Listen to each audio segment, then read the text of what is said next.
Hello everyone, कैसे हैं आप लोग। आई होप आप सभी अच्छे ही होंगे। तो आज हम बिहार पुलिस चालक भर्ती एग्जाम से संबंधित प्रैक्टिस सेट लेके आए हैं और ये प्रैक्टिस सेट 1 होगा और ये सारे प्रश्न जीके जे से संबंधित होंगे। तो आप लोग वीडियो के अंत तक बने रहिएगा। तो चलिए शुरू करते हैं आज के सेशन। तो आज का पहला प्रश्न है, भारत में पर्यावरण संरक्षण अधिनियम कब पारित किया गया था। पर्यावरण संरक्षण अधिनियम, तो देखिए एक हो गया पर्यावरण संरक्षण अधिनियम और दूसरा पूछेगा वन्य जीव संरक्षण अधिनियम।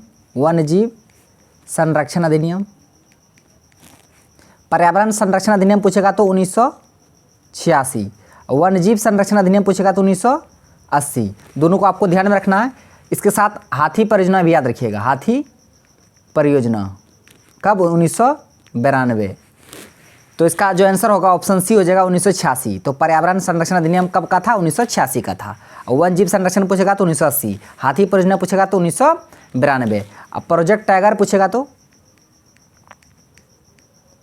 प्रोजेक्ट टाइगर, तो प्रोजेक्ट टाइगर का शुरुआत हुआ था 1973। तो सारे फैक्ट को आपको ध्यान रखना है इस प्रश्न से रिलेटेड। निम्नलिखित में से कौन एक कृत्रिम पारितंत्र है।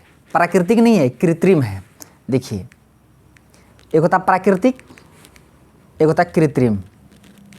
प्राकृतिक मतलब जो हम लोग नहीं बनाए, मानव के द्वारा नहीं बनाया गया, जिस तरह समुद्र, ये प्राकृतिक है। वन हो गया, झील हो गया, ये सभी प्राकृतिक है। जो मानव के द्वारा बनाया गया है वो है कृत्रिम, यानी कि बगीचा हो जाएगा, गार्डन हो जाएगा, ठीक है। तो ये सभी कृत्रिम पारितंत्र का उदाहरण है। तो इसका आंसर ऑप्शन डी हो जाएगा, बगीचा।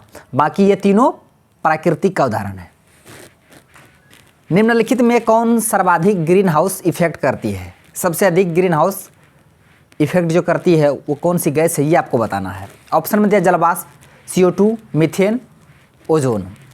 तो याद रखिएगा सबसे अधिक जो है ना, सबसे अधिक लगभग 40 से 70% ये जलवाष्प इफेक्ट करती है ग्रीन हाउस गैस को। उसके बाद CO2 है 9 से लगभग 26%। उसके बाद ओजोन है, उसके बाद फिर मीथेन है। तो सबसे अधिक जो पूछा गया है यहाँ पे, तो ऑप्शन ए हो जाएगा जलवाष्प, सबसे अधिक जलवाष्प।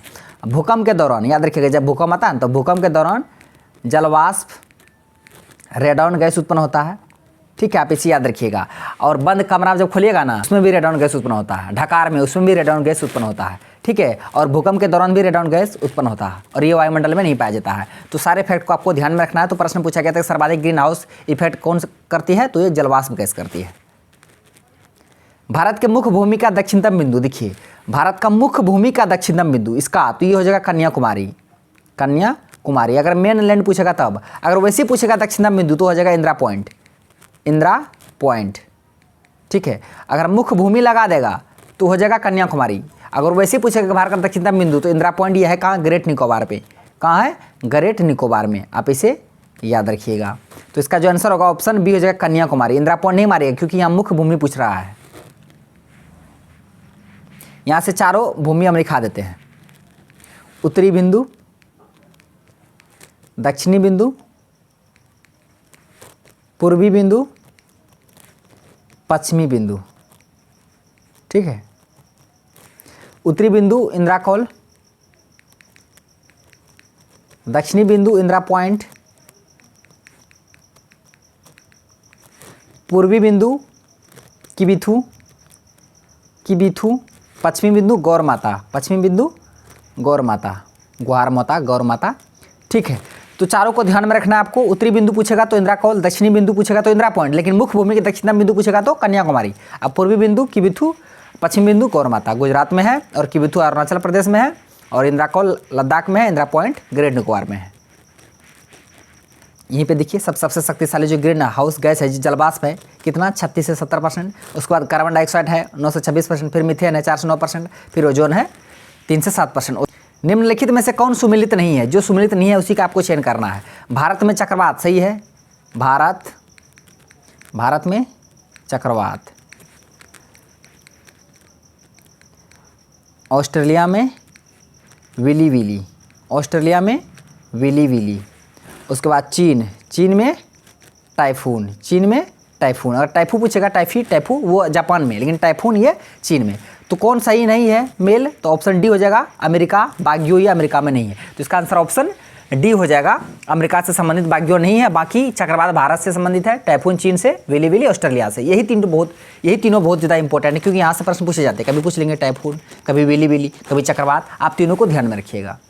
अरब सागर में गिरने वाली भारत की सबसे बड़ी प्रायद्वीपीय नदी, देखिए अगर वैसे पूछेगा सबसे बड़ी प्रायद्वीपीय नदी तो हो जाएगा गोदावरी, लंबाई 1465 किलोमीटर। ठीक है, ये त्र्यंबक श्रेणी महाराष्ट्र से निकलती है, बंगाल खाड़ी में जाके गिरती है। लेकिन गोदावरी नदी कहाँ गिरती है? बे ऑफ बंगाल। ठीक है, प्रश्न पूछा गया अरब सागर में गिरने वाली, गोदावरी तो नहीं होगा। वैसे तो प्रायद्वीपीय भारत की सबसे लंबी नदी गोदावरी है, लेकिन यहाँ पूछ रहा है कि अरब सागर में गिर रही है, लेकिन गोदावरी तो बंगाल की खाड़ी में गिरती है, तो गोदावरी आंसर नहीं होगा। हाँ, तो प्रश्न बोल रहा है कि अरब सागर में गिरने वाली प्रायद्वीपीय भारत की सबसे बड़ी नदी हो जाएगा नर्मदा, जो कि अरब सागर में गिरती है। ठीक है, अगर यहाँ अरब सागर नहीं रहता तब पूछता कि प्रायद्वीपीय भारत की सबसे बड़ी नदी, तो गोदावरी हो जाता, लेकिन यहाँ कंडीशन लगा दिया अरब सागर, इसलिए इसका आंसर ऑप्शन सी हो जाएगा नर्मदा। अब बाद में कि नर्मदा, ताप्ती, साबरमती, ये तीनों पश्चिम की ओर बहने वाली नदी है और ये अरब सागर में गिरती है। चाय की खेती के लिए निम्नलिखित में से कौन सा मिट्टी उपयुक्त है? चाय की खेती, भारत में सबसे अधिक चाय का उत्पादन असम राज्य करता है, ऐसे याद रखिएगा। तो इसका आंसर ऑप्शन ए हो जाएगा अम्लीय प्रकृति की मिट्टी चाय के उत्पादन के लिए फेमस है। क्षारक को जल में घुलने पर क्या मुक्त होता है? जब क्षार को, बेस को जल में घुलिएगा तो OH- आयन देगा, वहीं पे अगर एसिड को जल में घुलिएगा तो ये जगह H+ आयन देगा। ठीक है, दोनों को ध्यान में रखना है। क्षार को घोल रहा है तो ऑप्शन ए हो जाएगा OH-, एसिड को घोलता है तो H+ आयन, दोनों को आपको ध्यान में रखना है। नींबू के रस का pH मान, pH का खोज 1909 में किसके द्वारा किया गया था? सोरेनसन के द्वारा खोजा गया था 1909 में। 0 से 14 तक होता है, 0 से 7 अम्लीय, 7 से 14 क्षारीय, 7 उदासीन। 1909 में दिया गया था pH scale, power of hydrogen. तो इसका जो आंसर होगा ऑप्शन बी हो जाएगा। तो नींबू का pH मान 2.2 होता है, ये एसिड अम्लीय प्रकृति का होता है, और नींबू में साइट्रिक अम्ल पाया जाता है। तो सारे फैक्ट को आपको ध्यान रखना है। अगर फ्रेंड्स वीडियो अच्छा लग रहा तो लाइक कर दीजिए, साथ साथ चैनल को सब्सक्राइब भी कर दीजिए। स्वर्ण सिंह समिति, देखिए फंडामेंटल ड्यूटीज़, मूल कर्तव्य को जोड़ा गया था, और किस देश से? USSR से। भाग 4 का कॉम है। मूल संविधान में 0 यानी एक भी मौलिक कर्तव्य नहीं था, बाद में 10 जोड़ा गया था, उसके बाद फिर 11वां जोड़ा गया था। 66वां संविधान संशोधन 2002 के तहत क्या था? 6 से 14 साल की उम्र के बच्चों को शिक्षा से संबंधित था। तो स्वर्ण सिंह समिति किससे संबंधित है? मूल कर्तव्य से। तो आंसर ऑप्शन सी हो जाएगा। मौलिक अधिकार ये USA देश के संविधान से लिया गया, अमेरिका से। ठीक है, फंडामेंटल राइट, लेकिन फंडामेंटल ड्यूटीज USSR यानी कि रूस से लिया गया था। भाग 4 का कॉम है।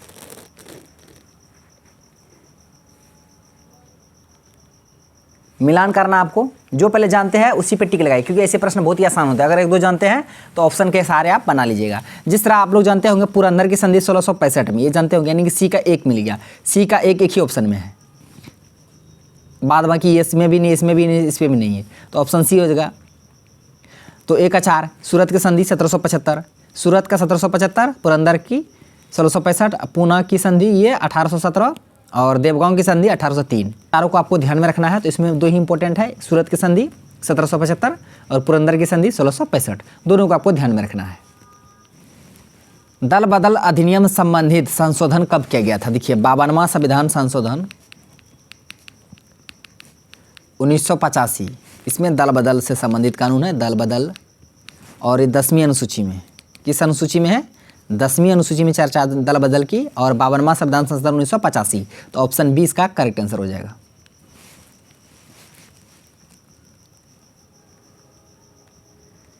प्रश्न है, निम्नलिखित में से किस ग्रंथ से गुप्त काल के बारे में जानकारी मिलती है? गुप्त काल के बारे में तो मृच्छकटिकम से मिलता है, उसके लेखक है शूद्रक, और मुद्राक्षस के विशाख दत्त मुद्रा राक्षस। रास्तरंगनी के कलहन, गार्गी संहिता को गार्गी। तो चारों को ध्यान में रखना, मृच्छकटिकम, शूद्रक, मुद्रा राक्षस, विशाख दत्त, रास्तरंगनी, कलहन। इसी में जम्मू कश्मीर की जानकारी मिलती है रास्तरंगनी से, लोहार वंश के बारे में। ध्वनि की प्रभाव मानव के मस्तिष्क तक कितने समय तक रहता है? ध्वनि का प्रभाव 1/10 सेकंड तक। कितना? 1/10 सेकंड तक। तो ऑप्शन 20 का करेक्ट आंसर हो जाएगा। समान नेत्र का न्यूनतम दूरी कितना है? 25 सेंटीमीटर, अधिकतम अनंत। इंद्रधनुष किसके कारण बनता है? देखिए धनुष ये अपवर्तन और परावर्तन दोनों के कारण बनता है, साथ साथ टोटल इंटरनल रिफ्लेक्शन के कारण भी बनता है ना, पूर्ण आंतरिक परावर्तन। ठीक है, तीनों के अगर वैसे पूछेगा मेन सिर्फ अपवर्तन होना चाहिए, जब सघन से विरल जाएगा तब ना होगा अपवर्तन फिर परावर्तन, तब टोटल इंटरनल रिफ्लेक्शन।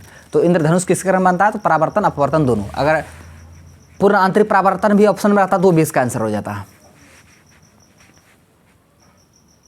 जैव विविधता दिवस, जैव विविधता दिवस 22 मई, कब 22 मई, तो ऑप्शन सी इसका करेक्ट आंसर हो जाएगा। तो फ्रेंड्स आज का प्रश्न बस नहीं तक था। थैंक्स फॉर वॉचिंग वीडियो, धन्यवाद। हम मिलते हैं नेक्स्ट सेट के साथ, तब तक के लिए जय हिंद।